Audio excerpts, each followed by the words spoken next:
I never stopped loving her, even after my suspicions were aroused. A few strange things happened that hadn't happened in our entire 15 years of marriage, and my spidey senses were activated. Her outfits and new look changed significantly when a new boss took over the office. Our sex life suddenly changed for the better. She was now actually provoking me to have sex, something she had never done before. More frequent text messages at night and late-night meetings after work were now commonplace. Of course, she had perfect excuses for everything, but for some reason my jealous nature was not satisfied. I asked the private firm not to tell me anything until the file was ready. I didn't want anything to change between us and prayed that I was just a paranoid husband. After 3 months of investigation, I was given a folder with news that I hoped would never come. After reviewing the video, audio, and photos, I told Mac, my attorney, to have the divorce papers drawn up and ready for me by Wednesday afternoon. I planned to show up for their date Thursday night while they thought I was out of town. I had planned a nice surprise for the couple. It still amazed me how she could have thought she could get away with it. Annie knows me better than anyone. She knows how intuitive, strong-willed, and relentless I am. Heck, she saw how ruthless I can be when I took over the company and ruthlessly destroyed my competitors. Now I own a controlling interest in a major transportation company. The truckers and truck drivers have a lot of respect for me, and I treat them well. I know they have my back if they ever need me. I give Annie everything and have always treated her like a queen, and she knows it. She tells her friends and family how wonderful I am and how embarrassing it is that I'm crazy about her, but she also tells them how much she loves it. That's why this question is still bugging me, even during these past few hours. Why?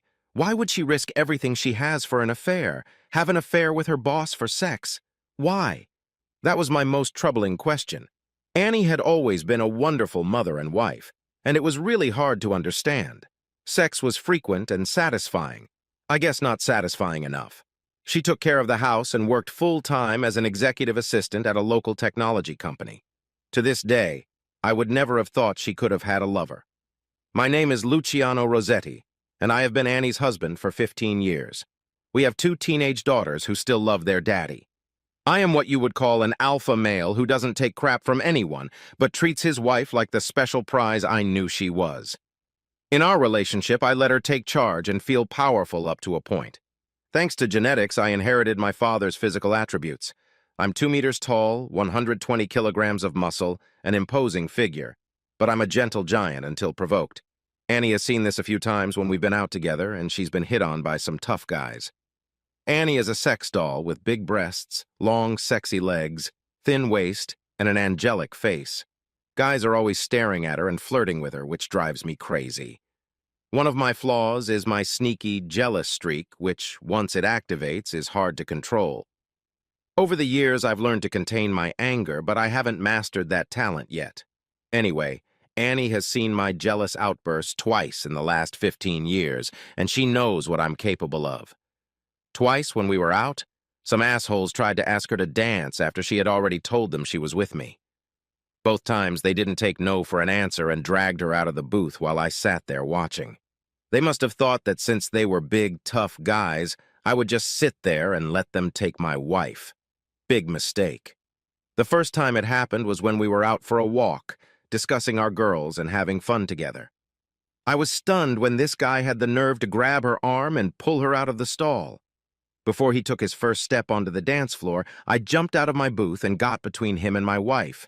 In a quick motion, I dislocated his shoulder and pushed him into our booth where he squirmed in pain.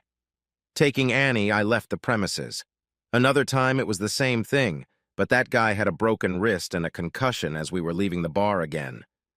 Like I said, I don't take crap from anyone, and my biggest problem is jealousy, which again brings up the question of this affair.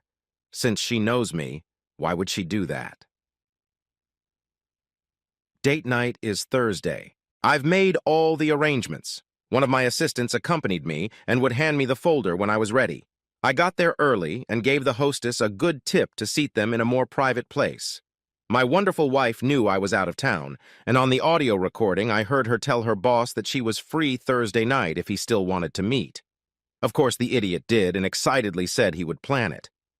The PI agency installed software for me to add to Annie's phone to receive copies of her text messages and emails. The app also had a function to record any audio and upload it to a private server. That Monday, I received a copy of a text message he had sent to Annie that included the time he would pick her up, the restaurant where they had reservations, and for her to dress sexy for him. I spit with anger after reading that, and the way my soon-to-be ex-wife had behaved. How dare this guy pick up my wife at my house? My plan was actually simple. Let the lovers get settled in with their first drink, and then suddenly appear. At this point, I would begin my speech, which would end with a little threat and unexpected divorce papers. My anger and thirst for revenge was growing. I knew deep down that Annie wouldn't want a divorce because she truly loved me and the children. I knew that what I was about to do would crush her and change her life forever. I didn't care, and I just wanted her to feel a fraction of the pain she had caused me. Now some would say I should be lenient and get over it for the sake of the kids and our 15-year marriage. After all, it was just sex.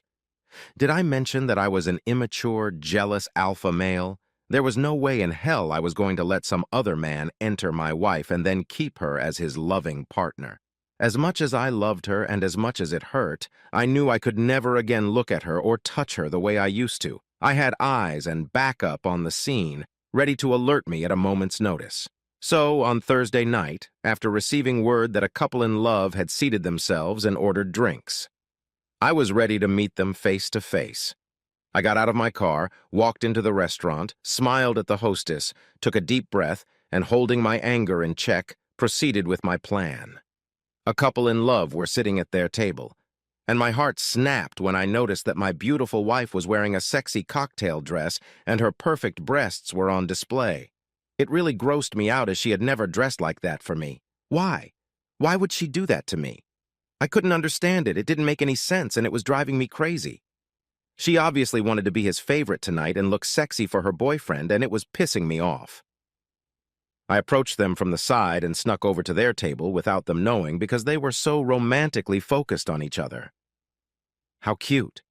It wasn't until I pushed my chair away from a neighboring table that they noticed my movement. The look on Annie's face was priceless.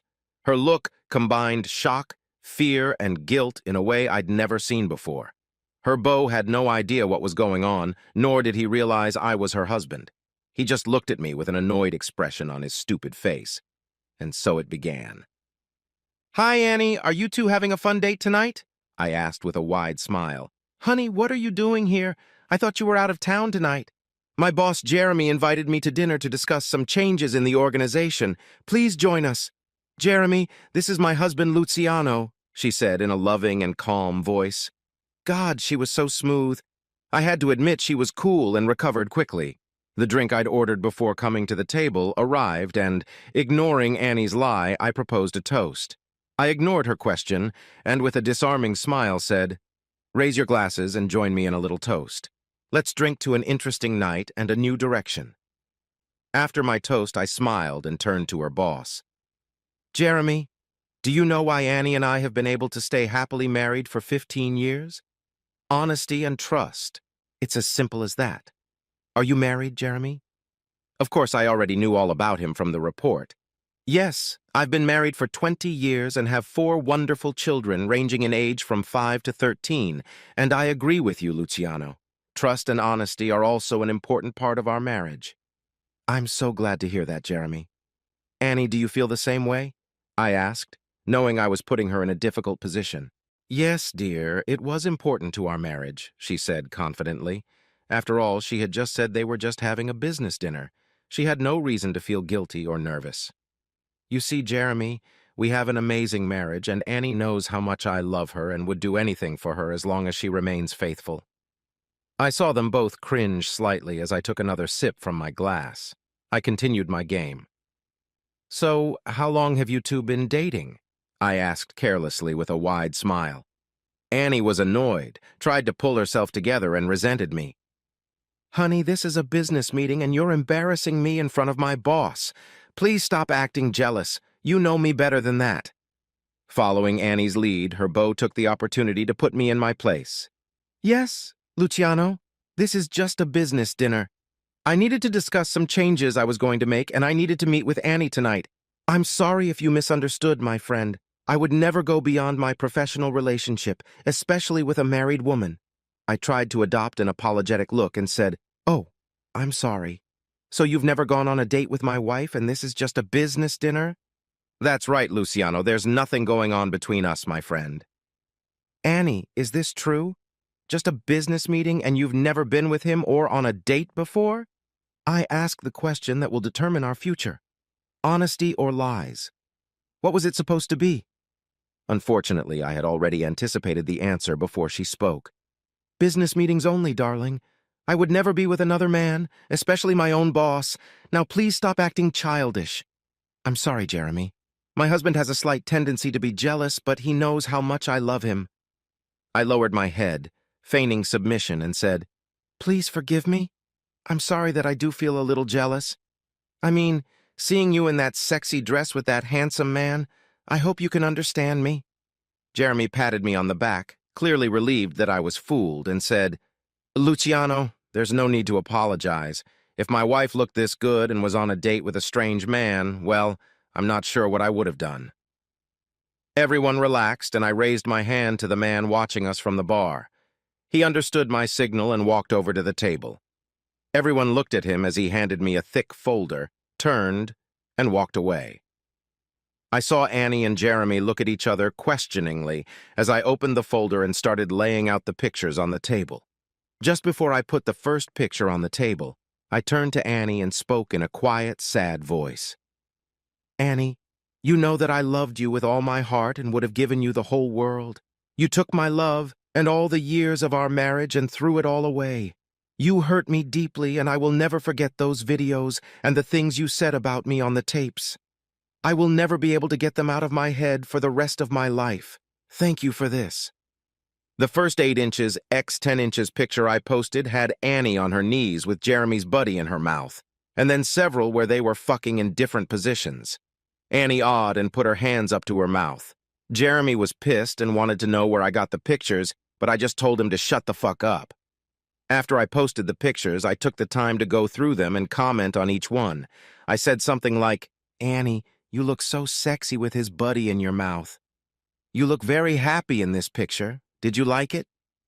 Annie was now openly sobbing and begging me to stop.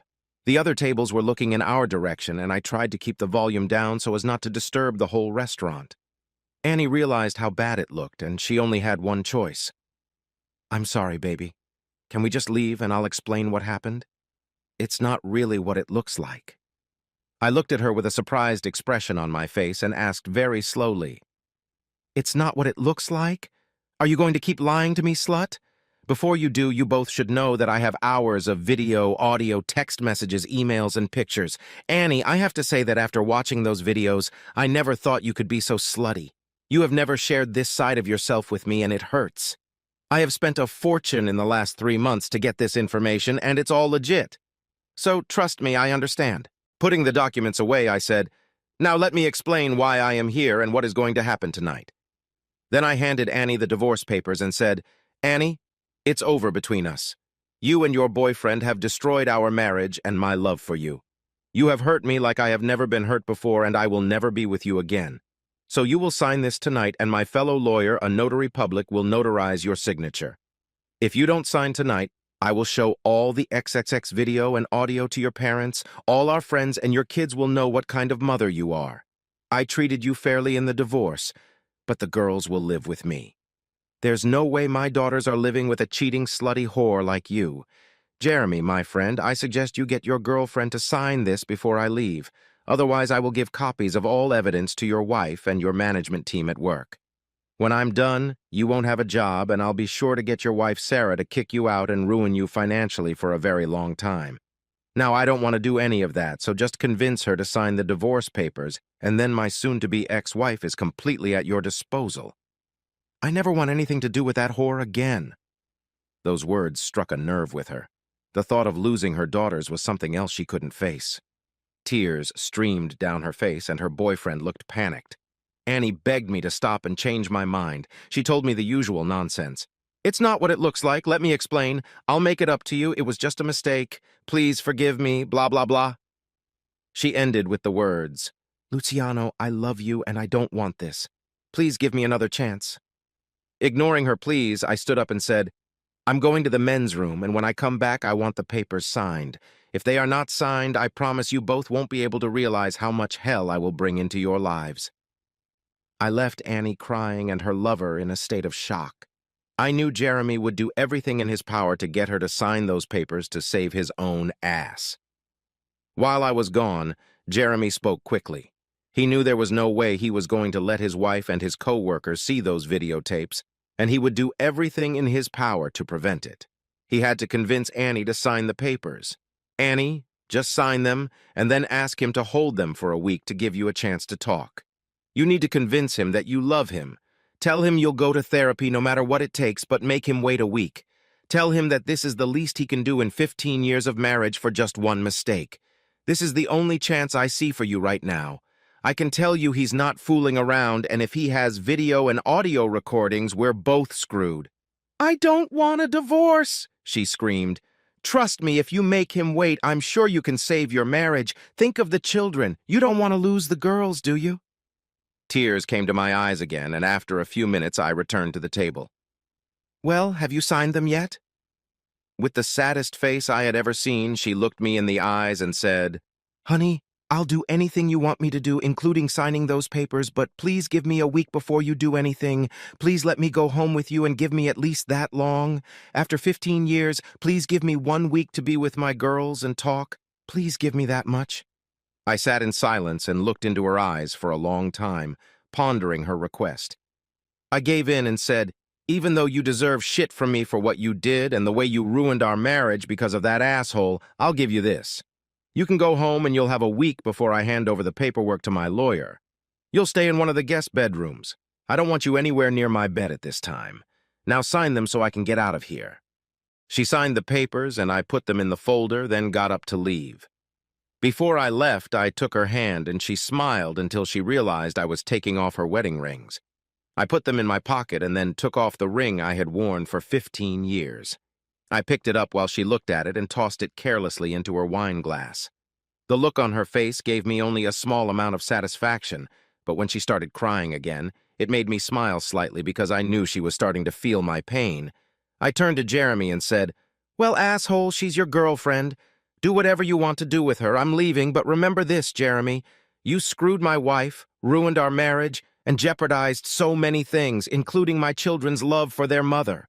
Your ass is mine, and I have your balls in my hand. Don't mess with my head. You're lucky I didn't fulfill my original plans for you. It's not over between us yet, asswipe. You'll be hearing from me soon. Understand?" Jeremy nodded quietly as I loomed over him. "Looks like I may have ruined their plans for the evening. I wonder if they'll still want to fuck after I'm gone." As I was about to leave, Annie grabbed my hand and said, "Luciano, can I please go home with you? I just want to be with you. Please." I yanked my hands away as if they had been touched with a hot iron and said, "Fuck you! I don't want to be seen with a whore. Today, you are his whore. I'll see you after he's done having you tonight or tomorrow. Either way, it doesn't matter to me. You have 1 week, you disgust me, and I'm ashamed of being your husband."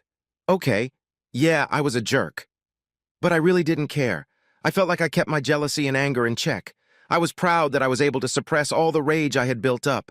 I really gave it a week. Let's take a look at how it happened. The next morning, I heard her come home about an hour later that evening, and to her credit, she headed straight for the guest room. She realized that there was no way I was going to have a quiet conversation with her that evening. We met the next morning in the kitchen when I came down for coffee. I was still in the mood for revenge, so I proceeded to play dick and said, "Good morning, slut. How is my slut wife doing today?" She cringed, lowered her gaze into her coffee, and uttered exactly the words that every cheating wife who has been caught cheating and wants to save her marriage utters. "Honey, we need to talk." "Look, there's nothing to talk about, Annie. I know what you did. I know how long you've been doing this. I know everything you've said to him about me and our marriage. I've seen you do things to him that you never did to me. I've seen you dress up for him. I know he's bigger and better. I've heard it 100 times in your videos. You lied, covered up, cheated, and kept me fooled. I can't believe you were that stupid. If I don't understand something, then we can talk. Otherwise, I have nothing to say. I'm the fool, not you. I don't know why I let this happen. You've given me everything I've ever wanted. And I love you regardless of what you heard in those videos. You should know I never meant to hurt you, and I never wanted you to find out, she said with tears rolling down her face. That's exactly my problem, Annie. You never wanted me to find out.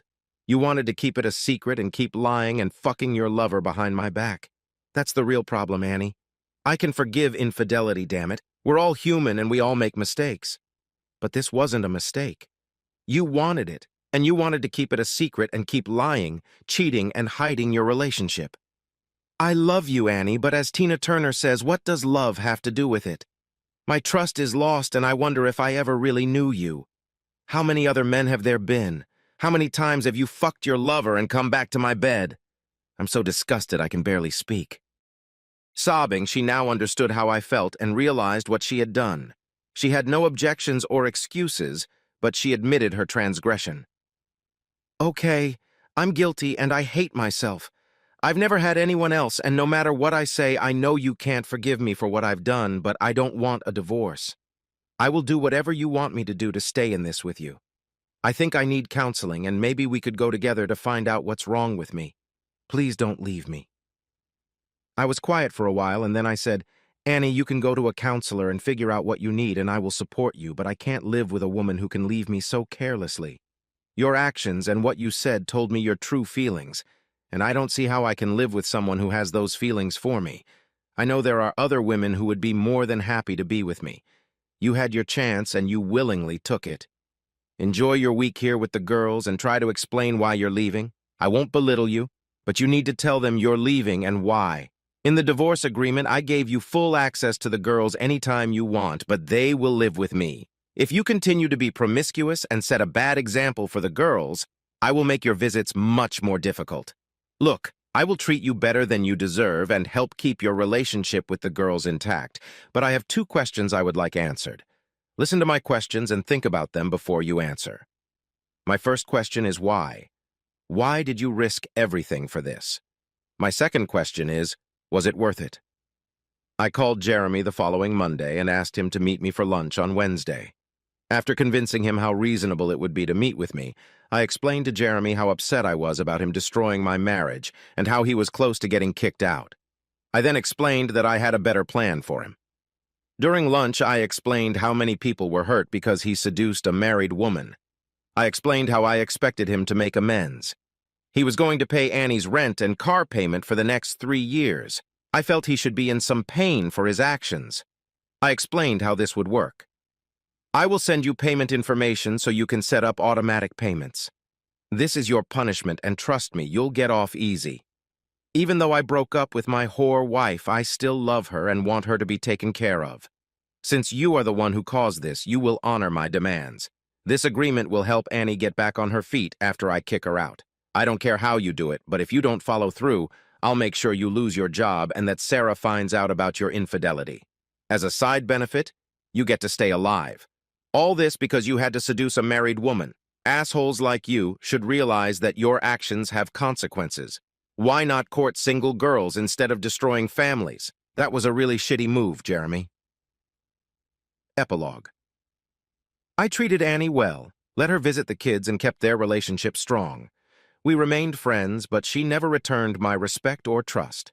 Jeremy made these payments every month based on my threat hanging over his head.